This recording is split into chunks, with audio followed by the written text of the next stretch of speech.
चलिए 10वां प्रश्न देख लिया। अब 11वां प्रश्न देखते हैं। 11वां प्रश्न में क्या बोला है, संजय ने वर्ष के प्रथम सप्ताह में 5 रुपये की बचत की और फिर अपनी साप्ताहिक की बचत 1.75 रुपये बढ़ाते जाता है। उसने यदि nवें सप्ताह में उसकी साप्ताहिक बचत 20.75 रुपये है तो n का मान ज्ञात करना है। तो देखो प्रथम सप्ताह में वो कितना बचाता है, 5 रुपये बचाता है, फिर हर महीने 1.75 रुपये बचाते एक्स्ट्रा बढ़ाते जाता है, यानी कि अगले महीने वो 6.75 रुपये सेविंग किया होगा, फिर अगले महीने 8.5, इसको चलो ठीक है, इस तरीके से वो अपना सेविंग बढ़ाते जाता है हर सप्ताह। तो प्रश्न में क्या दिया है, ए का मान दे दिया सीधा सीधा, अगर हम देखें तो ए का मान 5 और डी का मान क्या दे दिया है, हर पदों के बीच का अंतर, यानी कि हर सप्ताह को 1.75 रुपये और बढ़ाते जाता है, जोड़ते जाता है। डी का मान क्या दे दिया है, 1.75। अब बोला है कि एनवे पद, यानी कि एनवे सप्ताह में उसके साप्ताहिक बचत क्या है, 20.75 रुपये, यानी कि एनवा पद क्या दे दिया है, 20.75 रुपये।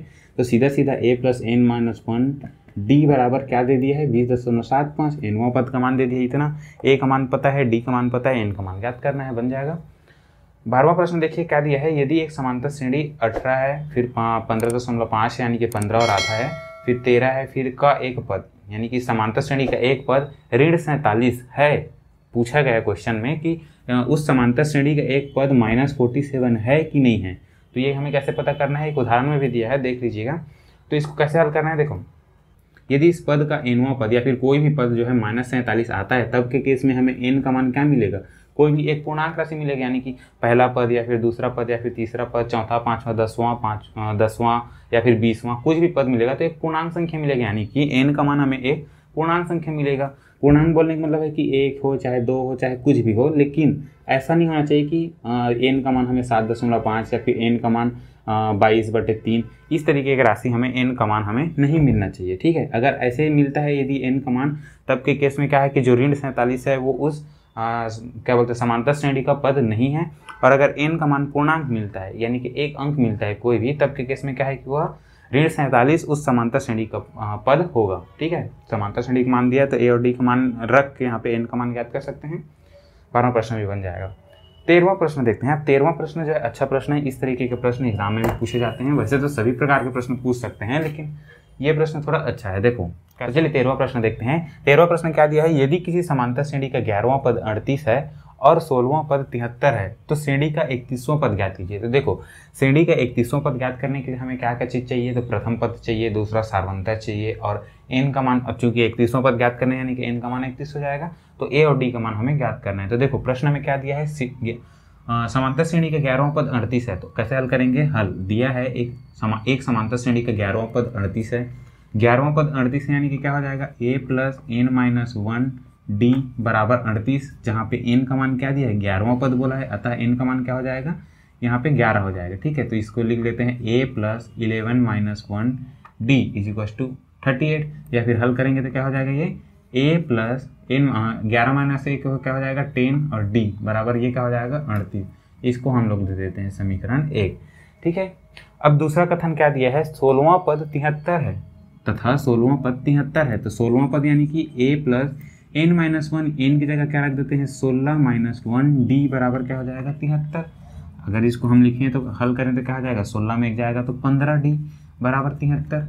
अब देखो इसको हम समीकरण 2 ले लेते हैं। अब देखो समीकरण 1 और समीकरण 2, अगर हम इन दोनों को कटाना चाहें तो जैसे हमने 2 चर का रैखिक समीकरण देखा था, तो उसमें हमने देखा था विलोपन विधि। विलोपन विधि में इस प्रकार के समीकरण रहते थे, तब हम उसको क्या कर देते थे, विलोपित कर देते थे। ये चर राशि दोनों का गुणांक 1 है, हम कटा सकते हैं। समीकरण 1 में समीकरण 2 को घटाने पर या फिर समीकरण 2 में समीकरण 1 को घटाने पर क्या लिखेंगे, यहाँ पे समीकरण 2 में घटाते हैं, क्यों, क्योंकि इसमें 15d है, इसमें 10d है, 15 में 10 घटेगा तो पॉजिटिव आएगा, ठीक है, पॉजिटिव में आएगा d का मान। समीकरण 2 में समीकरण 1 का मान समीकरण 1 घटाने पर, समीकरण 2 में समीकरण 1 घटाने पर, तो कैसे घटाएंगे इसको, तो देखिए समीकरण 2 क्या दिया है, a + 15d है, a + 15d = 73 दिया है, और a + 10d = क्या दिया है 38 दिया है। अब इसको हम घटाएंगे, क्या घटाते हैं, जब भी घटाते हैं तो प्लस का माइनस हो जाता है, माइनस का प्लस हो जाता है, यहाँ पे भी प्लस है तो ये माइनस। तो अब क्या हो जाएगा, a में a घट जाएगा, 15 में 10 घट जाएगा तो 5d बचेगा, 15 में 10 जाएगा तो 5d, और 73 में 38 जाएगा तो क्या बचेगा, तो सबसे पहले इधर देखते हैं, 73 में 38 जाएगा तो क्या बच जाएगा, ये हो जाएगा ये हो जाएगा 5, फिर इसका हासिल जाएगा तो 7 में 3, 7 में 4 जाएगा तो ये हो जाएगा 3। इस प्रकार क्या आएगा इसका आंसर 35। ठीक है, तो 5D इक्वल्स टू आया हमारा 35, तो हमें D का मान चाहिए चूँकि, तो D का मान यहाँ से लिखेंगे, अतः 5D इक्वल्स टू 35, तब D का मान क्या हो जाएगा, 5 यहाँ पे गुणा है, उधर जाएगा तो भाग हो जाएगा, ये हो जाएगा 5, 5 एकम 5 सत्ते, यानी कि D का मान हमें क्या मिला, 7 मिला। अब इसको आगे हल करना है, D का मान मिल गया और हमें क्या मान चाहिए, A का मान चाहिए। तो A का मान कैसे निकाल सकते हैं, इसमें या फिर इसमें समीकरण में D का मान रखेंगे तो A का मान निकल सकता है। अतः समीकरण 1 से लिखते हैं, समीकरण 1 से, समीकरण 1 से क्या हो जाएगा, एक बार लिख लेते हैं समीकरण, A + 10D = 38। A का मान क्या है निकालना है, 10 गुणा D का मान 7 है तो 38 ये हो जाएगा। आगे हल करेंगे तो ये क्या हो जाएगा, A + 10 गुणा 7 ये हो जाएगा 70, ये हो जाएगा 38। फिर आगे हल करेंगे तो ये जो 70 है पक्षांतर कर देंगे तो ये क्या हो जाएगा, A = ये हो जाएगा A बराबर 38, 38 फिर 70 पक्षांतर हो जाएगा तो माइनस में हो जाएगा। A का मान अब यहाँ पे हमको निकालना है, 38 में 70, ये जब प्लस में एक माइनस में रहता है तो बड़े में छोटे को घटा दो, तो बड़े में छोटे को घटाएंगे तो क्या आ जाएगा आंसर, यहाँ पे आएगा 2 हासिल, फिर ये जाएगा 3, यहाँ पे आ जाएगा हमें 32 और चिन्ह कौन सा रहेगा तो माइनस में रह जाएगा 32।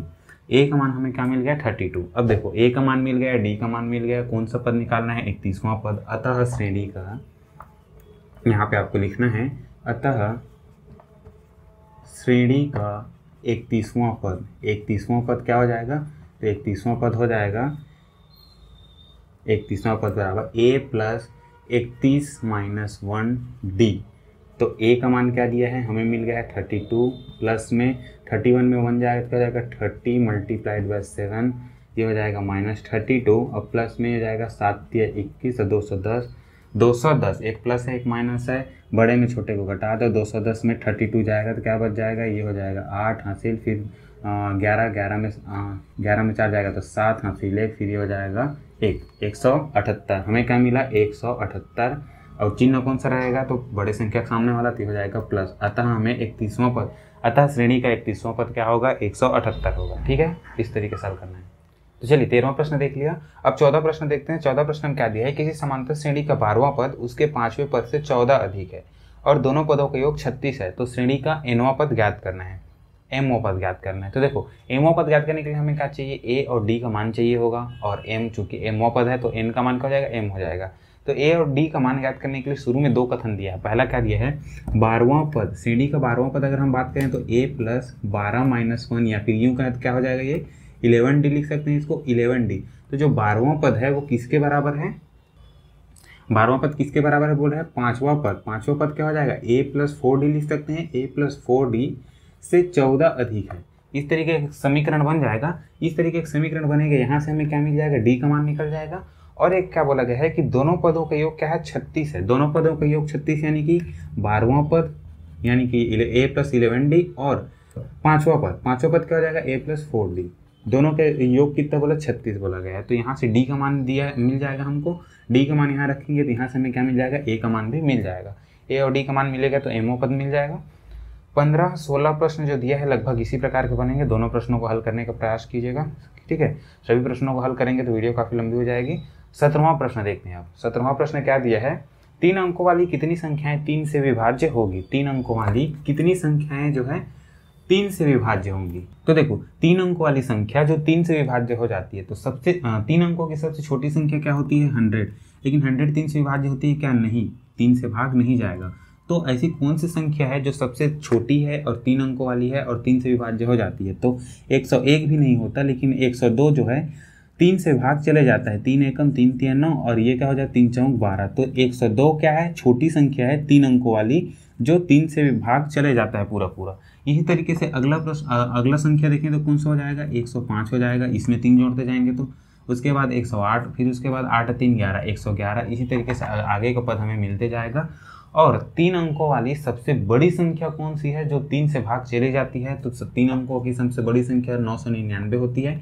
और ये जो आखिरी संख्या है 3 अंकों वाली, ये 3 से भाग भी चले जाती है। इसका मतलब हमें अंतिम पद क्या मिल गया 999, प्रथम पद क्या है 102। और यदि हम पदों की संख्या निकालना है तो n का मान निकालेंगे तो हमें क्या मिल जाएगा, वे तीन से विभाज्य होने वाली 3 अंकों की संख्याओं की संख्या मिल जाएगी। तो चलिए हल करते हैं। यहाँ क्या है, प्रथम पद, अगर प्रथम पद देखें तो क्या है, प्रथम पद a बराबर है 102 और d की अगर बात करें तो क्या है 105 में 102 घटा देंगे तो क्या मिल जाएगा 3, सार्वंतर हमें d मिल गया। अतः नहीं लिखना है, अंतिम पद लिखना है। अंतिम पद क्या दिया है, अंतिम पद बराबर 999। तब हमने माना कि एनवां पद 999 है।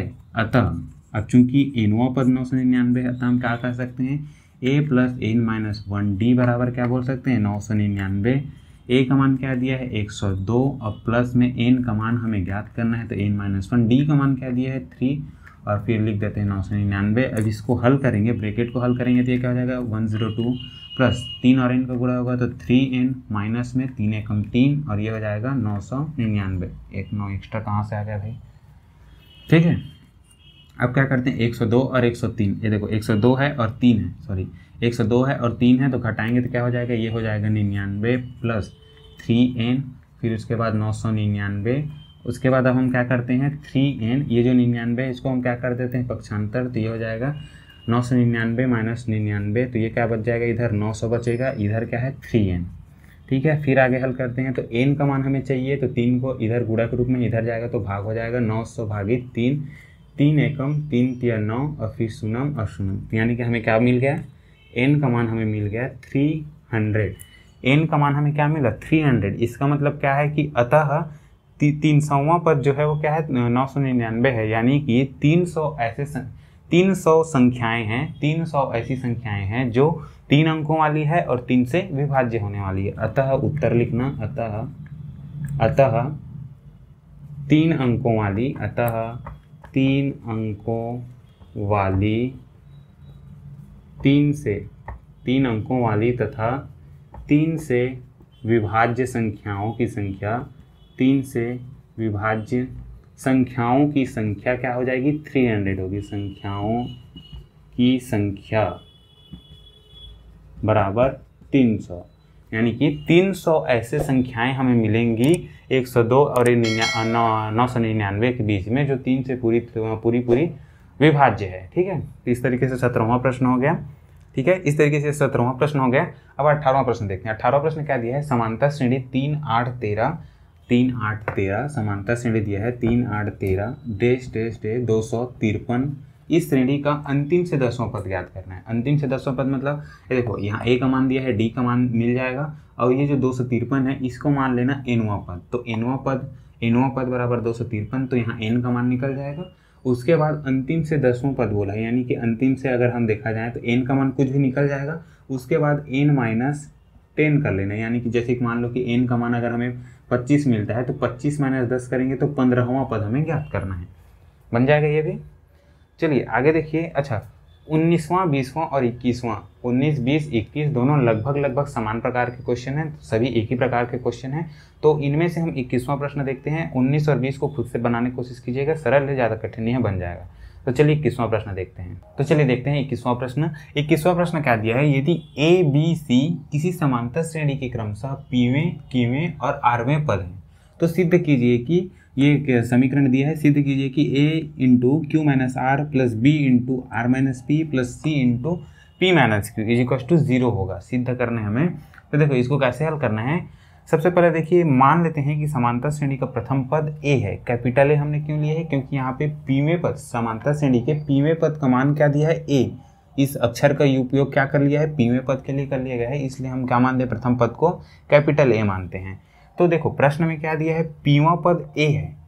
किसी भी समांतर श्रेणी का nवां पद क्या होता है, हमें पता है a plus n minus 1 into D ये होता है। तो यहाँ पे हम क्या लिखेंगे, a का मान हमने चूंकि कैपिटल A लिया तो a प्लस कौन सा पद हो जाएगा, पीवां पद बोल रहा है तो n की जगह क्या हो जाएगा यहाँ पीवां पद p minus 1 d is equal to क्या हो जाएगा a। पीवां पद का मान a है, ठीक है। इसी तरीके से और क्या दिया है प्रश्न में, क्यूवां पद क्या है, क्यूवां पद दिया है b, क्यूवां पद बराबर b। तो ये क्या हो जाएगा a प्लस, अब क्योंकि समांतर श्रेणी एक ही समांतर श्रेणी है तो प्रथम पद a ही रहेगा। तो ये हो जाएगा क्यूओं पद q minus 1 into D is equal to क्या हो जाएगा b। इसी तरीके से आरवां पद भी दिया है, आरवां पद क्या दिया है, आरवां पद का मान दिया है, आरवां पद बराबर c। तो इसी प्रकार इसको भी लिख लेंगे a प्लस आर माइनस 1 हो जाएगा इंटू डी और ये हो जाएगा c के बराबर।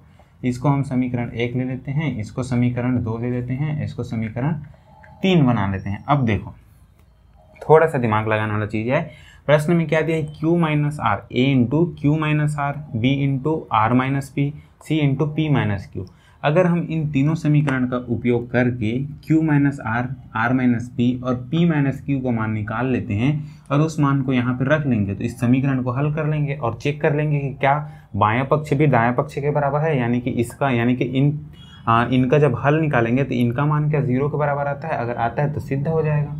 इसके लिए हम क्या करना पड़ेगा, देखो यहाँ पे p माइनस 1 है, q माइनस 1 है, r माइनस 1 है। सबसे पहले हमें q माइनस r का मान निकालना है। q माइनस r निकालने के लिए हमें क्या करना पड़ेगा, देखो अगर हम इस समीकरण यानी कि समीकरण दूसरा में समीकरण तीसरा घटा देंगे तो समीकरण दूसरा में क्या है q है और इसमें r है, तो q माइनस r वाला टर्म मिल जाएगा हमें।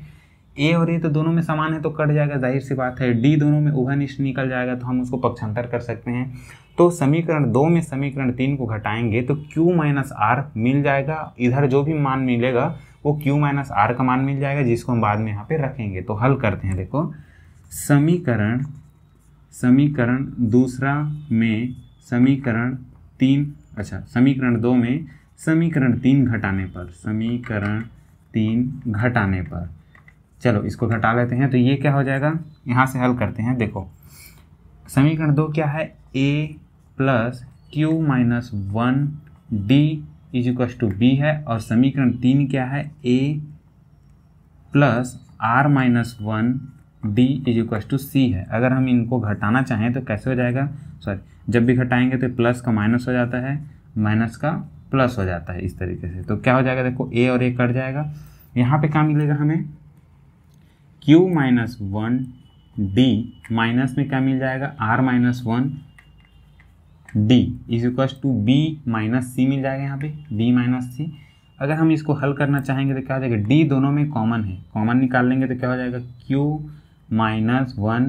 फिर उसके बाद एक काम करते हैं, इसको हल कर लेते हैं। पहले कैसे हल करेंगे, देखो अब देखो यहाँ पे अगर हम देखेंगे तो d क्या है, दोनों में कॉमन है, तो d हम कॉमन निकाल लेते हैं। इधर क्या है, q माइनस 1 है और फिर माइनस में r माइनस 1 जो है ब्रैकेट में है, और d हमने कॉमन निकाल लिया, तो ये हो गया b माइनस सी। इसी तरीके से अगर हम इस ब्रैकेट को हटाएं, इनके ब्रैकेट को हल करें तो क्या बच जाएगा अंदर में, ये हो जाएगा q माइनस 1 और फिर माइनस और माइनस ये हो जाएगा, सॉरी माइनस प्लस होगा, माइनस माइनस माइनस का गुणा होगा plus 1 into D is equal to B minus C. फिर से हल करना चाहें तो ये माइनस 1 है प्लस 1 है, कट जाएगा। हमारे पास क्या बचेगा, q minus R into D is equal to B minus C, इस तरीके से मिल जाएगा। अब हम चाहें तो इस d को क्या कर सकते हैं, पक्षांतर कर सकते हैं। d यहाँ पे क्या है, गुणा के रूप में है, उधर जाएगा तो क्या हो जाएगा, भाग के रूप में हो जाएगा, तो d ये हो जाएगा। तो देखो यहाँ से हमें क्या मान मिला, q माइनस आर का मान मिल गया। इसी तरीके से जैसे हमने q माइनस आर का मान निकाला, वैसे ही हमें क्या निकालना है, r माइनस पी और p माइनस क्यू और निकालना है।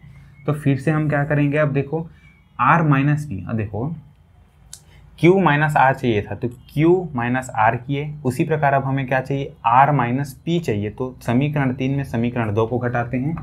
समीकरण 3 अब लिखना है इसको, समीकरण 3 में समीकरण 2 घटाने पर, समीकरण 2 घटाने पर, तो समीकरण 3 में समीकरण 2 घटाएंगे तो क्या हो जाएगा, यहाँ पे देखो समीकरण 3 लिख लेते हैं, a plus R minus 1 D is equal to हो जाएगा c, और a प्लस में हो जाएगा p minus 1 D is equal to ये हो जाएगा a।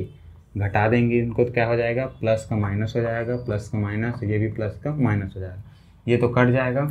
यहाँ पे क्या क्या बचेगा, अगर आप इनको हल करना चाहें तो इस तरीके से हल कर सकते हैं। आखिरी में कुछ इस प्रकार का टर्म मिलेगा, कैसे मिलेगा, देखो जैसे इस तरीके से यहाँ पे q माइनस आर बस मिला, 1 1 कट गया था, उसी प्रकार यहाँ भी r माइनस पी मिलेगा और into D is equal to C minus A, same मिलेगा। इस तरीके का आप हल करके देखिएगा। इस तरीके जिस तरीके से यहाँ पे हल किया गया वैसे ही हल कीजिएगा। यहाँ पे क्या मिलेगा, r minus P into D, तो यहाँ पे r माइनस पी का मान हमें क्या मिल जाएगा, सीधा सीधा c माइनस ए अपॉन डी। ठीक है, तो यहाँ पे r माइनस पी का मान मिल गया। देखो Q माइनस आर का मान मिल गया, R माइनस पी का मान मिल गया, एक और चाहिए हमें क्या, P minus Q. P minus Q यानी कि P और Q यानी कि एक में दो को घटाने पर, फिर से वही करेंगे, समीकरण एक में समीकरण दो को घटाने पर। फिर से हल करके देखेंगे कैसे हल होगा, समीकरण दो को घटाने पर, समीकरण दो को घटाने पर, फिर उसका समीकरण एक में समीकरण दो को घटा के देखते हैं क्या मिलेगा। समीकरण एक है a plus P minus one D is equal to A है, और समीकरण दूसरा है q minus one D is equal to B है, ये a है। घटाएंगे तो क्या हो जाएगा, जब भी घटाते हैं तो प्लस का माइनस हो जाएगा, यहाँ पे भी प्लस का माइनस, यहाँ पे भी प्लस का माइनस, ये कट जाएगा। यहाँ पे भी हमें क्या मिलेगा, same p minus Q into D is equal to A minus B मिलेगा। ठीक है, यहाँ पे हल करके दिखाया गया है, सेम टू सेम इसी तरीके से हल होगा। यहाँ को हल कीजिएगा, डायरेक्ट यहाँ पे लिख दिया हूँ R minus P, direct P minus Q लिख दिया गया है। ठीक है, उसको हल करके देखिएगा। तो यहाँ से अगर हम देखें तो p माइनस क्यू का मान हमें फिर से क्या मिल गया, a माइनस बी अपॉन में d। तो देखो सबके नीचे में लगभग d मिला है, तो ये जो मान मिला है हमें q minus R, R minus P, p minus Q का जो मान मिला है, इन मानों को हम क्या कर देते हैं, इस समीकरण में रख देते हैं। अतः देखो स्टेप बाय स्टेप हल कीजिएगा, इसके बाद ये है, फिर इसके नीचे में ये, इसके नीचे में ये, उसके बाद ये है। ठीक है, चलो अब क्या करते हैं, अच्छा इस समीकरण को हमने समीकरण नाम दिया, समीकरण इसको हम क्या दे देते हैं, मान लो समीकरण इसको हम लोग समीकरण ए का नाम दे देते हैं। ठीक है, अब क्या करते हैं, q minus R, R minus P तथा p माइनस क्यू के मान को समीकरण ए में रखने पर, के मान को समीकरण ए में, इसका नाम कुछ भी दे सकते हैं, समीकरण ए में रखने पर, समीकरण ए में रख के देखते हैं तो क्या मिल जाएगा हमें। देखो एक बार समीकरण को लिख लेते हैं, A minus Q minus A into Q minus R plus B into क्या है, आर माइनस पी है, फिर प्लस में सी इंटू क्या है, P minus Q is equal to है 0।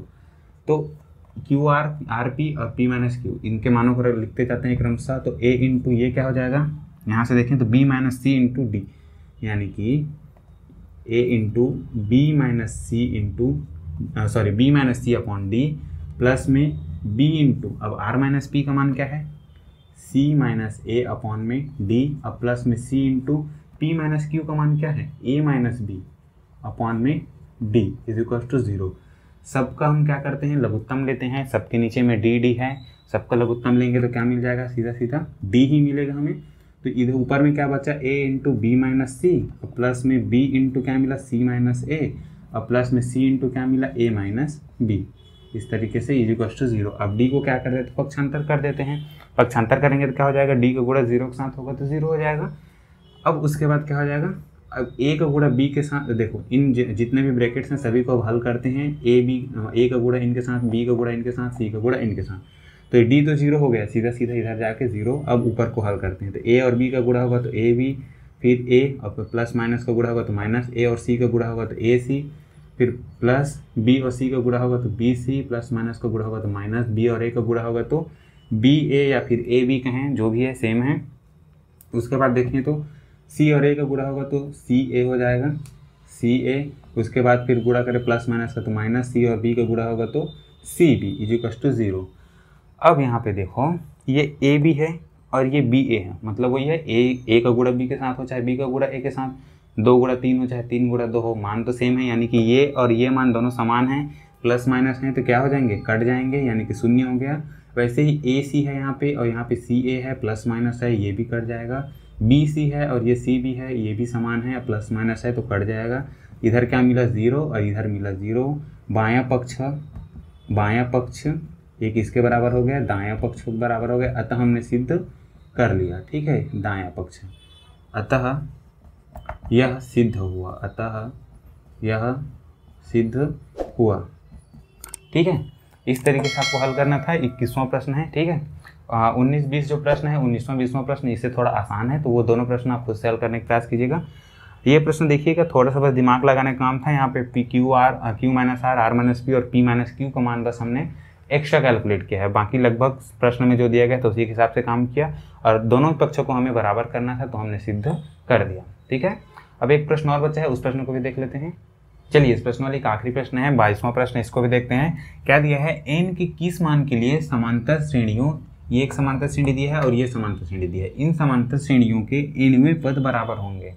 दो समांतर श्रेणियाँ दी गई है तो बोल रहा है कि n की जगह हम क्या मान रखें जिससे कि इन दोनों समांतर श्रेणी का जो nवां पद है वो आपस में बराबर होंगे। हम क्या करते हैं, दोनों समांतर श्रेणी दी गई है तो दोनों समांतर श्रेणी में a और d का मान तो मिल ही जाएगा। दोनों समांतर श्रेणी का a d मिल जाएगा। उसके बाद हम दोनों समांतर श्रेणियों का nवां पद निकाल लेते हैं और उन दोनों को बराबर करके देख लेते हैं कि n का कौन सा मान मिलता है। तब के केस में दोनों का nवां पद बराबर होता है। सबसे पहले क्या कर इसके लिए क्या करेंगे, सबसे पहले इस समांतर श्रेणी का nवां पद निकालते हैं क्या हो जाएगा, और इस समांतर श्रेणी का nवां पद निकालेंगे, फिर दोनों को बराबर कर देंगे, उससे n का मान मिल जाएगा। और n का मान वही होगा, यानी कि n का मान वही होगा जिसके लिए दोनों समांतर श्रेणी का nवां पद क्या है, बराबर करके निकाले हैं तो बराबर होंगे। तो देखो दिया है पहली समांतर श्रेणी ये दिया है। अब इसके लिए a का मान क्या हो जाएगा, पहला पद क्या है 63 दिया है। d का मान अगर देखें तो 65 में 63 घटाएंगे तो क्या मिल जाएगा, 2 मिल जाएगा, या फिर इसको लिख ही लेना 65 माइनस 63 बराबर 2। डी का मान 2 मिल गया। अतः श्रेणी का nवां पद क्या हो जाएगा, a की जगह क्या दिया है 63 और प्लस में n-1, चूंकि n का मान ही निकालना है तो इसको n रखते हैं n-1। डी का मान दिया है 2। अब इसको हल कर लेते हैं थोड़ा सा, 63 प्लस 2n हो जाएगा और माइनस में 2, 63 में 2 जाएगा तो क्या हो जाएगा 61 और प्लस 2n, ये हो जाएगा पहले समांतर श्रेणी का nवां पद। अतः अब दूसरी समांतर श्रेणी लिखते हैं, ठीक है। दूसरी समांतर श्रेणी क्या दिया है, देखते हैं 3, 10, 17 डैश डैश डैश इस तरीके से। तो यहाँ a और d का मान क्या हो जाएगा, यहाँ a बराबर क्या है, प्रथम पद 3 है और d का मान क्या हो जाएगा, 10 में 3 घटाएंगे तो हमें मिल जाएगा 7। तो d का मान क्या मिल गया, हमें 7 मिल गया। अतः श्रेणी का nवां पद क्या हो जाएगा, nवां पद बराबर होता है a प्लस n-1d। तो यहाँ से फिर से लिखेंगे a प्लस a की जगह क्या दिया है 3 और प्लस में n को n ही रखना है, d का मान है 7। अब क्या लिख देते हैं, देखो हल करते हैं इसको आगे तो 7n हो जाएगा, 7 और n का गुणा होगा तो माइनस में 7 एकम 7, 7 और माइनस 3 को हल करेंगे तो क्या हो जाएगा 7n, और 3 में 7 जाएगा तो क्या बचेगा 4 चिन्ह रहेगा बड़े संख्या चिन्ह वाला, बड़े संख्या के सामने वाला चिन्ह तो -4। अब देखो प्रथम श्रेणी का nवां पद का मान ये निकला और दूसरे समांतर श्रेणी का nवां पद का मान ये निकला। अब क्या करते हैं, दोनों समांतर श्रेणी का जो nवां पद है उन दोनों को बराबर कर लेते हैं। अब पहले श्रेणी यानी कि समांतर श्रेणी, पहले श्रेणी का nवां पद बराबर किसके करते हैं, दूसरे श्रेणी का दूसरे श्रेणी के nवां पद से बराबर कर लेते हैं और n का मान निकालने की कोशिश करते हैं। तो ये क्या हो जाएगा, प्रथम श्रेणी का nवां पद क्या मिला है हमें 61 प्लस 2n, और इसके बराबर कर देते हैं दूसरे समांतर श्रेणी के nवां पद जो कि है 7n-4। हल करते हैं अब इसको, आगे हमें सिर्फ n का मान ज्ञात करना है, एक ही चर राशि है, इस चर राशि का मान हमें मिल जाएगा।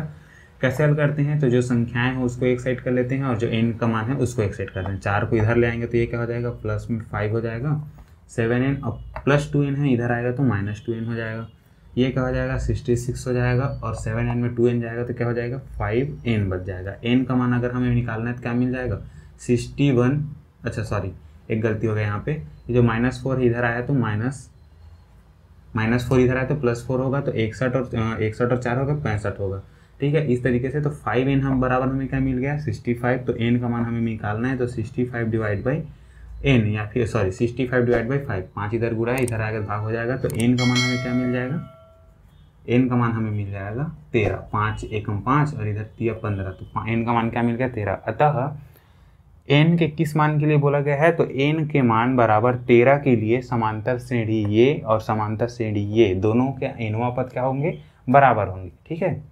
इस तरीके से 22वां प्रश्न हो गया। इस तरीके से प्रश्नावली 1 पूरा खत्म होता है। अगले प्रश्नावली को पढ़ने से पहले कुछ कॉन्सेप्ट हैं उनको भी पढ़ लेंगे। फिलहाल आज की क्लास में इतना ही रखते हैं, आगे के टॉपिक्स पढ़ेंगे अगले क्लास में। तब तक के लिए थैंक यू फ्रेंड्स।